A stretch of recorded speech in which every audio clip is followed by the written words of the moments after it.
I remember the day the wedding invitation arrived like it was yesterday.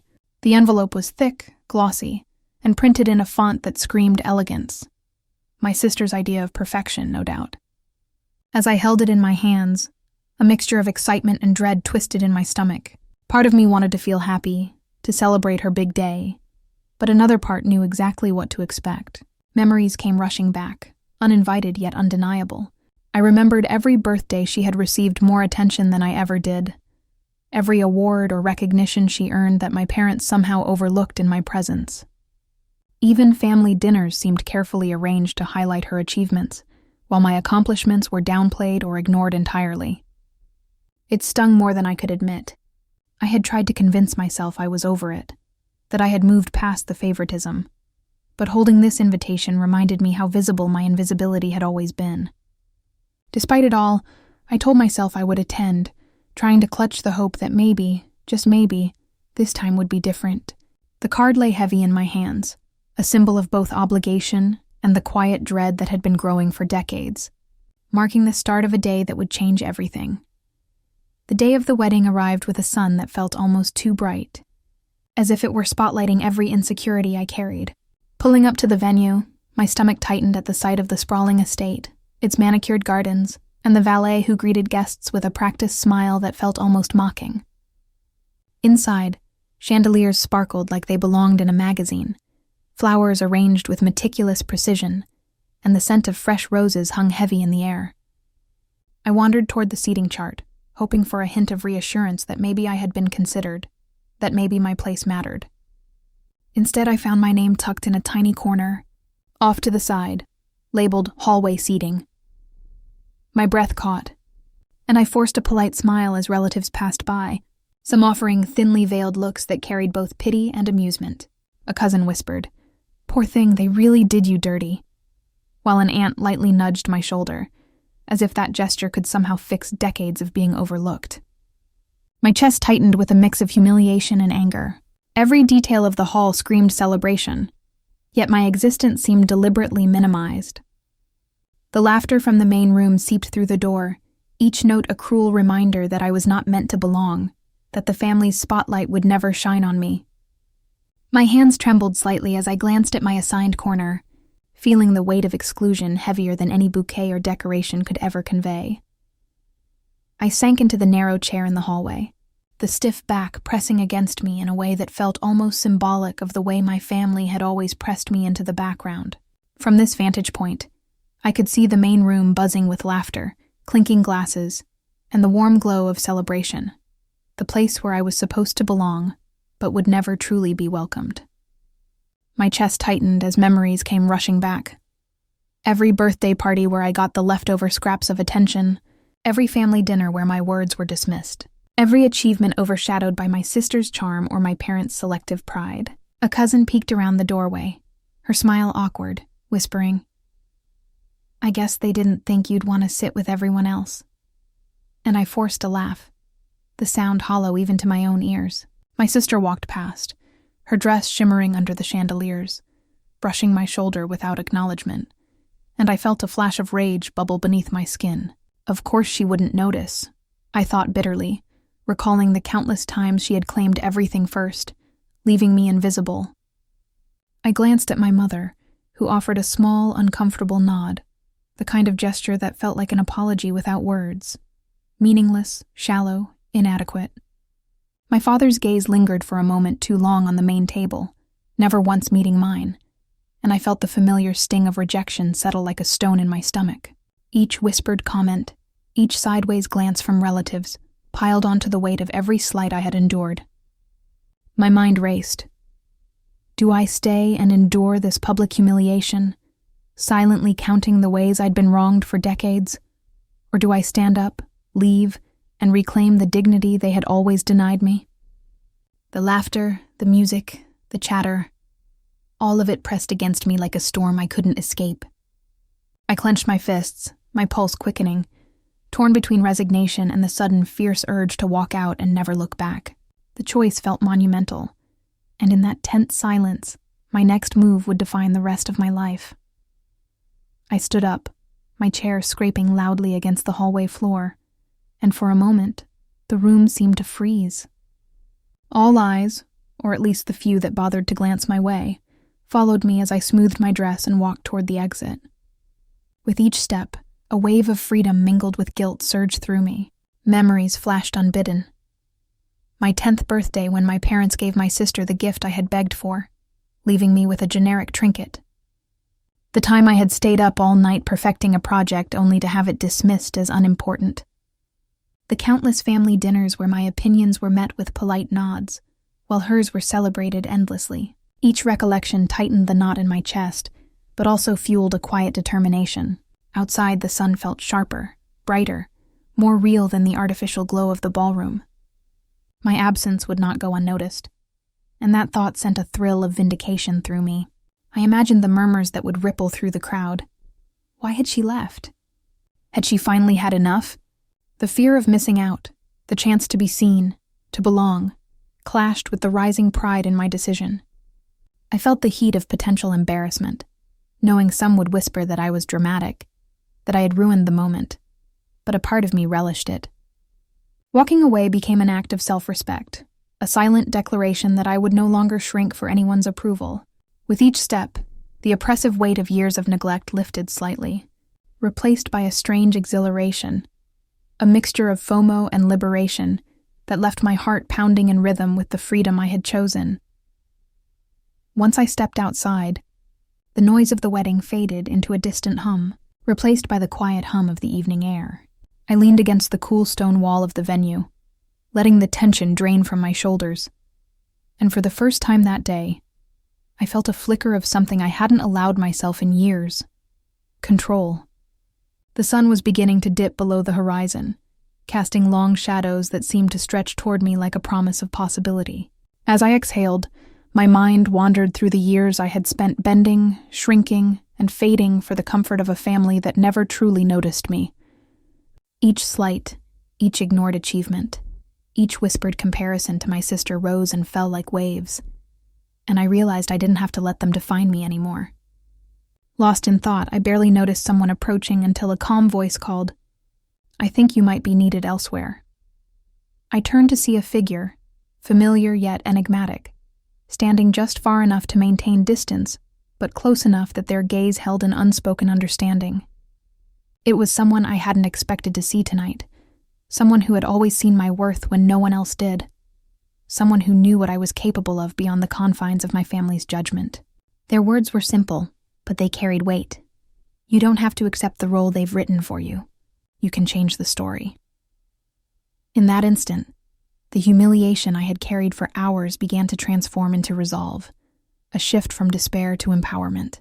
For the first time that evening, I felt the possibility of choice, the realization that my life didn't have to revolve around others' approval, and that maybe, just maybe, I could turn everything that had hurt me into leverage.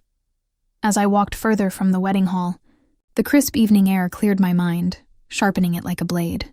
The humiliation I'd felt moments ago had not disappeared. It had transformed into a slow burning fire, a clarity that demanded action. I began mapping out a plan, small at first, invisible yet precise, each move calculated to remind my family that underestimating me had always been a mistake. I wasn't looking for revenge in the crude sense. No shouting matches, no public confrontations. This was about control, perception, and leverage, turning their assumptions about my weakness against them. I envisioned calls I could make, connections I could leverage, subtle hints of influence they wouldn't notice until it was too late. Each past slight became a reference point.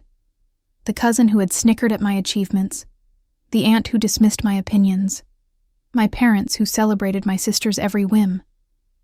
I cataloged their weaknesses, their overconfidence, and the blind spots they had exposed for decades. I smiled quietly to myself, the kind of smile that meant I had the upper hand before they even realized the game had started. As I sipped a late-night coffee on the curb outside the venue, I imagined their expressions if tomorrow, everything subtly shifted. The invitations I was no longer ignored in, the opportunities I could now command, the whispers that would ripple when they finally saw me succeed on my own terms. This wasn't about anger anymore.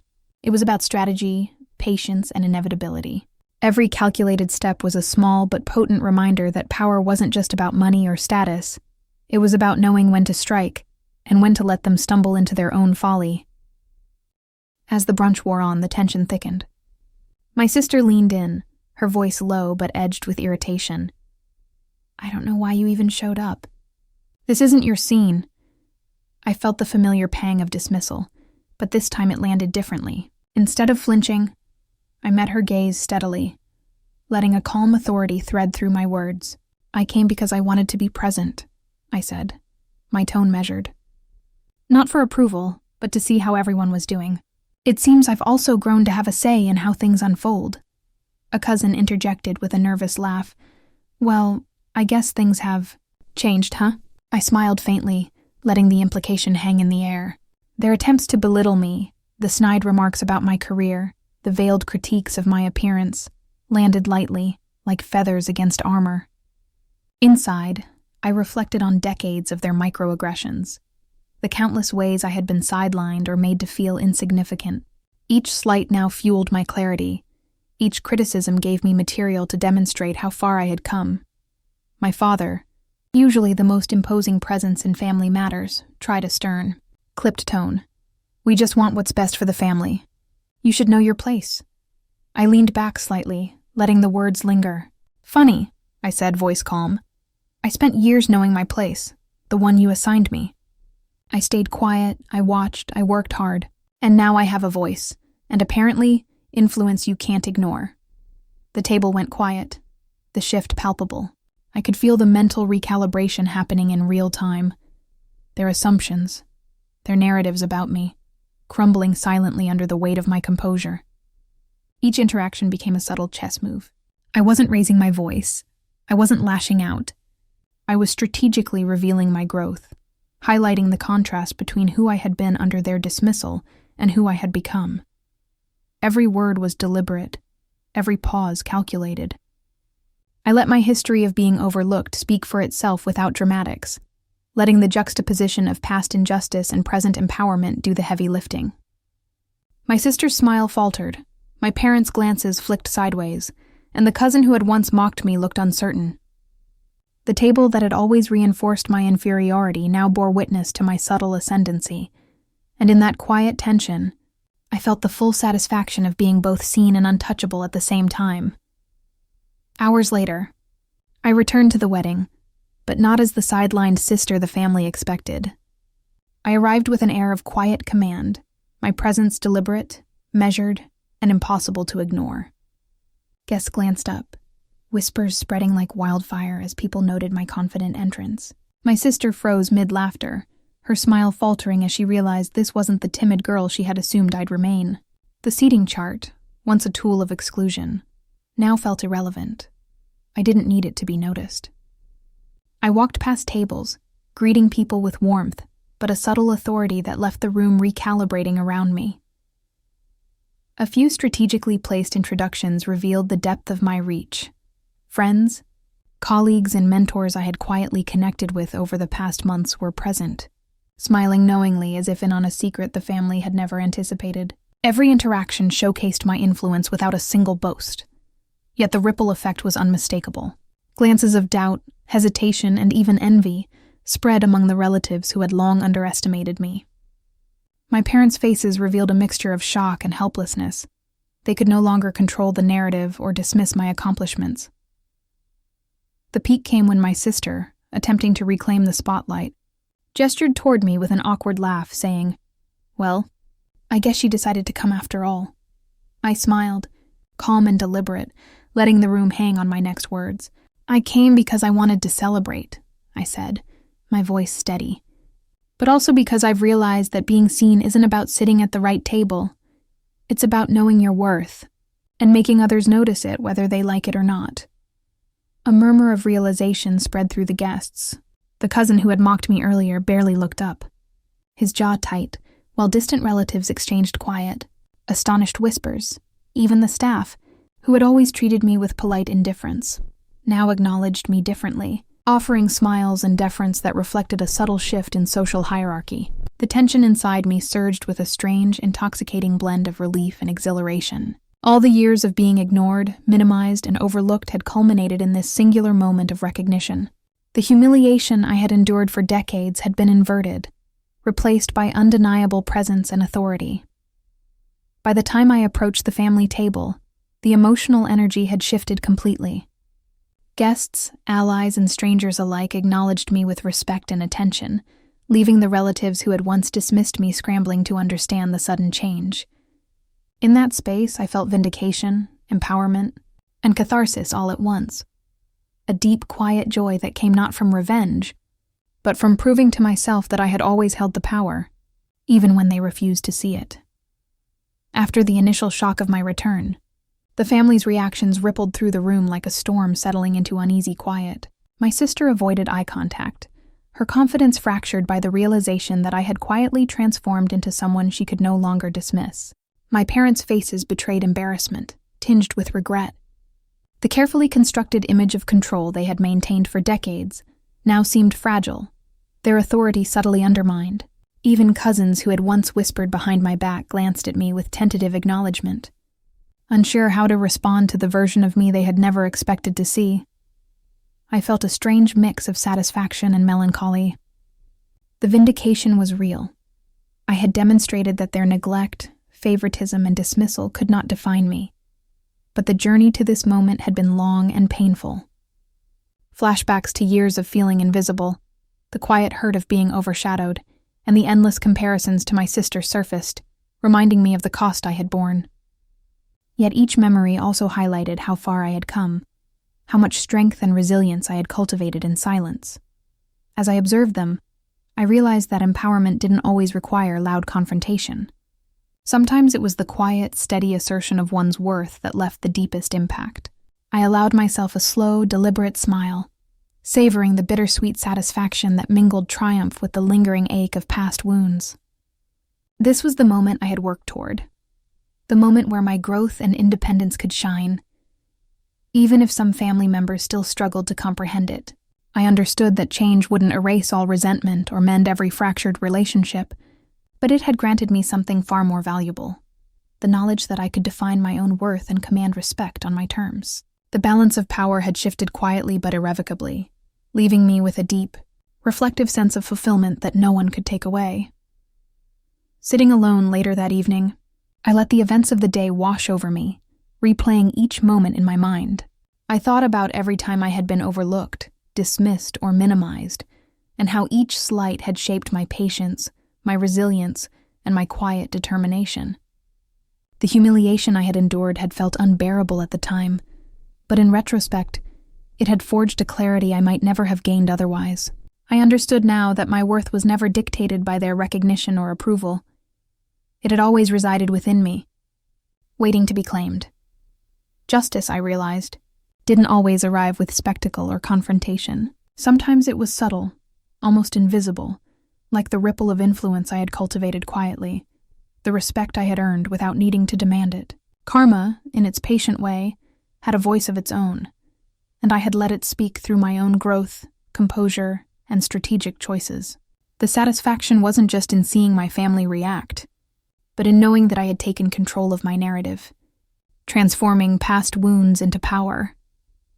I felt a deep, cathartic release, a sense that the scales had finally balanced, not through vengeance, but through deliberate self-assertion and the reclaiming of dignity. Every insult, every slight, every moment I had doubted myself had led to this moral closure. The day had been a reckoning, not just for them, but for me as well. And in that quiet reflection, I finally felt whole, validated, and free. As the night settled and the last guest departed, I found a quiet corner and let myself breathe. The tension of the day had faded, replaced by a steady calm that felt foreign, but welcome. I reflected on how far I had come, not just in asserting myself in that single evening, but in reclaiming years of overlooked effort, silenced ambition, and quiet resilience. My independence no longer felt like a distant dream. It was real, tangible, and entirely mine. I thought of the family, their reactions, and the subtle shifts that had begun to ripple through our relationships. Some wounds might never fully heal, but the balance had shifted, and that knowledge gave me peace. I could celebrate my victories without bitterness, knowing that respect and recognition were now earned, not demanded. There was room for reflection, perhaps even reconciliation, but only on terms that honored my growth. The day had been more than a single moment of triumph. It had been a turning point, a proof that patience, strategy, and self-worth could overturn long-held assumptions. I let a small smile linger, feeling a quiet, enduring satisfaction. Life would continue, full of new challenges, opportunities, and relationships. But I was ready, grounded in my strength and free from the shadows of the past. The first threads of my plan were in place, quiet yet unbreakable, and with each passing thought, I felt the intoxicating thrill of a power reversal already beginning, though they remained blissfully unaware. When the first message arrived, it felt like a match tossed onto dry brush. A cousin's text, short, petty, exactly the kind of rumor that spreads without verification, said I had stormed out. Within an hour, the venue hummed with a different energy, curiosity, gossip, and the particular relish people take in watching family drama. I watched from a quiet corner, my phone buzzing with notifications that suddenly mattered in a way they never had before. Old classmates I hadn't spoken to in years reacted with quick likes and concerned emojis, and distant relatives I barely knew sent short, awkward messages that read like tiny verdicts. Inside the hall, whispers sharpened. My sister's smile faltered as questions reached her. My parents exchanged the practiced glances of people trying to smooth a situation they had engineered. The cousin who'd smirked earlier now scrolled his phone with a frown, likely reading the same screenshots and group messages that were carrying my name across small screens. Their calm was brittle, and watching it chip away gave me a quiet satisfaction. That fragility, how easily their curated image could wobble, was leverage I hadn't expected to find at my feet. I didn't act like someone undone. I crafted a response that reframed the story, a composed line about stepping outside for air and reflection. I did not accuse or dramatize. I asserted my autonomy. Tone mattered. In the hours that followed, texts poured in, not as gossipy jabs, but as offers of support, neighbors, old friends, even a mentor from a job years ago calling to check in. His voice was steady and practical.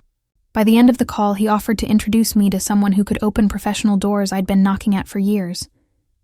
That small, ordinary-sounding introduction felt like a lifeline. Quietly, I began to pull threads. I messaged a former client who had always respected my work and reminded him, casual and factual, that I was available for projects. He responded warmly and proposed a short consultancy that could boost my profile.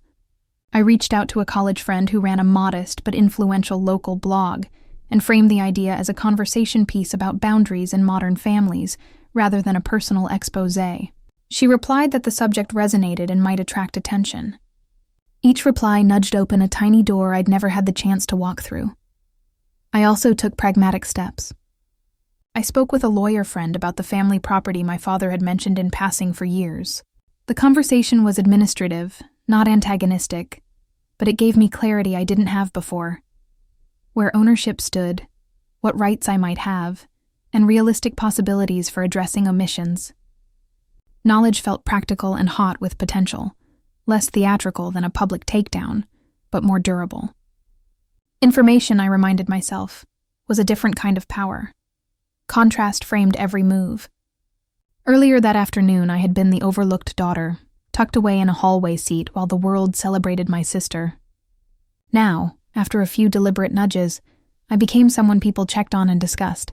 The relatives who had minimized me scrambled to control the narrative because their image now risked mutation. That scramble became influence I could steward. When people worry about how they look, they sometimes make concessions. Small victories accumulated into shape.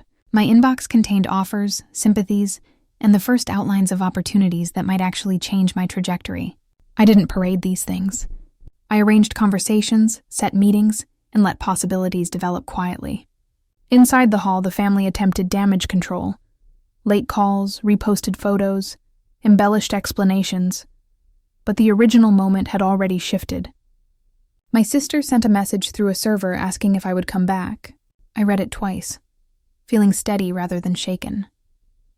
I folded my jacket tighter and watched the glow of the venue through the glass. Shame had changed sides. The night that had opened as humiliation was now a pivot point. I could taste the first notes of a reversal, from invisible to influential, from dismissed to consequential. The understanding settled over me like cool armor. This was only the beginning, and the longer game had just begun. Tomorrow I would lay the first real breadcrumb of proof. Tonight I let them wonder and wait. The next morning, news of my absence had already seeped into every corner of the family's social orbit. I could feel it even before stepping back near the wedding venue. Messages from relatives, friends, and even distant acquaintances buzzing with a mix of gossip, curiosity, and thinly veiled judgment. They expected me to be embarrassed, to return crawling, apologizing for overreacting, or at least silently accepting my sidelining. That expectation gave me a private thrill, a sense of power I hadn't felt in years. I began to test the waters quietly. A few texts to trusted allies and old friends revealed unexpected support. They weren't just sympathetic, they were interested. I realized the FOMO I had carried for years, the fear of being invisible, could be flipped into leverage. Suddenly, people wanted my attention, my presence, my participation. I arranged casual meetups under seemingly ordinary pretenses, only to have key family members notice and become subtly unsettled. Every small victory, every whispered acknowledgement or accidental citing of me and influence began to stack. A former colleague unexpectedly appeared at the reception, introducing me to contacts my family assumed I had no access to. My sister's smug confidence faltered in the background as her guests whispered, clearly aware of my presence and my quiet, growing authority. I noticed the tension in my parents' shoulders, the subtle glance exchanges as they tried to gauge the situation. Inside, I felt waves of exhilaration mixed with a tinge of guilt. I hadn't planned humiliation, but the imbalance was inevitable. The thrill of watching expectations collapse, of shifting from overlooked to consequential, was addictive. I sensed their unease, their whispered, "Is she here?" And I didn't realize she'd come, and I let it linger, enjoying the suspense. Every step, every introduction, every acknowledgement felt like a chess move. Emotional highs surged when allies offered unexpected support. Lows flickered when my mind recalled past slights, reminding me how easily this could unravel. The tension built, tangible and electric, until I realized that the very family that had once minimized me now feared missing the subtle storm I was quietly orchestrating. The moment came quietly, almost imperceptibly, yet it carried the weight of years of neglect and dismissal. I arrived at a small gathering that my sister had assumed would go unnoticed, a casual brunch among extended family, friends, and colleagues. Everyone expected me to be sheepish, apologetic, or at least inconspicuous. Instead, I walked in with poise and confidence, a presence that seemed to shift the air in the room. Conversations paused, glances flickered, and whispers rippled like a wave through the crowd. I carried with me not just composure, but tangible influence. A long-term business partnership I had quietly secured was now active, visible through introductions and subtle mentions, and a professional alliance with a mutual contact gave me credibility my family had assumed I lacked. The wealth and opportunities I had cultivated silently over months were not flaunted, but woven seamlessly into casual conversation, leaving my relatives scrambling to recalibrate their assumptions. My sister's face betrayed a flicker of disbelief, her carefully rehearsed superiority faltering under the weight of the reality she had refused to acknowledge for so long. Even my parents, who had spent decades dictating the hierarchy of attention, shifted uncomfortably, unsure how to interact with a daughter who now commanded respect and subtly controlled influence in ways they could not dismiss. A cousin, who had previously smirked at my perceived weakness, approached with a tentative smile, clearly reevaluating the narrative they had all accepted for so long. Their social scripts, written under the assumption of my subservience, now felt irrelevant. I felt a quiet satisfaction in watching the balance of power invert. This was not loud revenge, not a dramatic confrontation, but a strategic recalibration of perception and authority. The people who had once ignored, belittled, or dismissed me now watched with careful attention, wondering how I had transformed from the overlooked sibling to someone whose presence demanded acknowledgement. For the first time in my life, I was not reacting. I was controlling the flow, turning expectation into opportunity, invisibility into influence. The room, once a stage for my humiliation, had become a proving ground for my quiet ascendancy, a shock they hadn't anticipated, and a reversal that would echo far beyond this single gathering.